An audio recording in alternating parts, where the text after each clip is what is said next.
Today's daily Bible thought goes along a little bit with what's going on around our world and a little bit with what we studied in Ephesians 6:11 through 18 a couple weeks ago.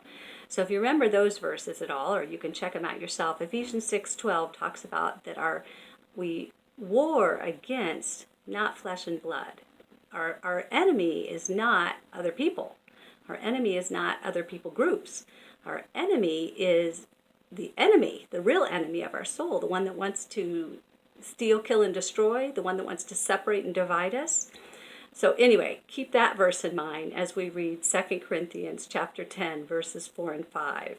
And I'm going to read from New Living Translation first and then the NIV because it just helps me to understand the verse in a deeper way. So it reads in New Living Translation, "We use God's mighty weapons, not worldly weapons, to knock down the strongholds of human reasoning and to destroy false arguments. We destroy every proud obstacle that keeps people from knowing God. We capture their rebellious thoughts and teach them to obey Christ." So we have thoughts. We think we know what we're thinking. We think that our thinking is sound, and yet there are false arguments that must be destroyed. There are strongholds of human reasoning that need to be knocked down. Things that we thought we knew, things that we think we understand, we need to take it captive and make sure that it's not a rebellious thought or a thought against. If it's a thought against another human being, it's not a thought we should keep. Here's those same verses in the New International Version.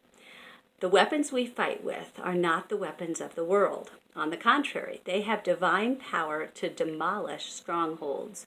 We demolish arguments and every pretension that sets itself up against the knowledge of God, and we take captive every thought to make it obedient to Christ." So when you're thinking today, think about your thoughts and think, is this a good thought or a bad thought? And take it captive. Interrogate your thoughts and find out if it's something that needs to be torn down or something that needs to be kept. But I really do challenge you guys to think about your thinking. We dwell on so many things that are not helpful and not godly. And if you, like I said before, if you think of a thought that's against another human being, that's not from God.